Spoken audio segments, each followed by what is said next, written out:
I want to bring in CTV News political analyst Eric Ham now. Eric, good morning to you. So let's talk about Trump at the UN and this major about-face on his policy with Russia and Ukraine. Here's what he said to reporters yesterday. Here's that moment. Mr. President, do you think that NATO countries should shoot down Russian aircraft if they enter their airspace? Yes, I do. Okay, so that was actually a follow-up. But overall, what do you make of the change in tone and Trump's positioning now on the war, Russia's war on Ukraine? Well, this is the president trying to extract pressure from Russia and from Vladimir Putin to get back to the negotiating table.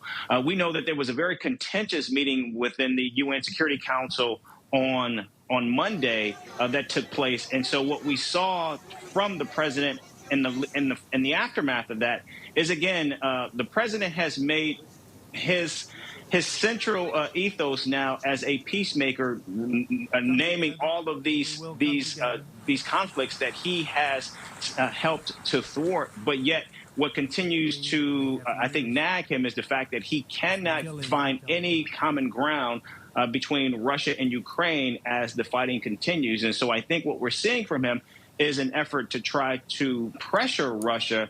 But again, will the president actually continue to double down? We have seen the president do an about-face on the Russia-Ukraine conflict since coming into office. But yet and still, this was a very good sign and a very hopeful sign for Ukraine, given what the president said yesterday. Yeah, and you really have to wonder where the relationship goes now between Putin and Trump, with Trump publicly dissing Putin, saying he's disappointed in him and he's, you know, basically a paper tiger.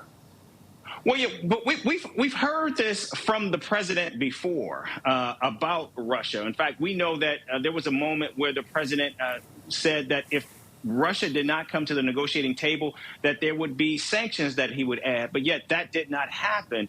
And so again, there's the president talking, but then there's the actions from the president. Now, are we going to see the president no longer selling weapons to European countries and then providing them directly to Ukraine, very much like what we saw from the Biden administration? I don't think so. But nevertheless, I think what we're seeing here is the president is done, I think, with the carrot approach, and now he's trying the stick approach to see if that will move Vladimir Putin. But as we have heard from Russia's ambassador to the UN, it doesn't seem to have moved the needle at all. And overall, Eric, we showed video, and maybe we can pop it up again, of Trump and the First Lady on the escalator, which basically comes to a stop as soon as they get on it. That came after the prompter fiasco, I'll call it that. It wasn't a great day for the president at the UN, was it? No, it was not. And I think that's why we saw so many grievances from the president. And of course, you know, he, like everything with the president, it becomes not only political, but extremely polarizing. And so I think this was an opportunity for the president to take shots at the UN.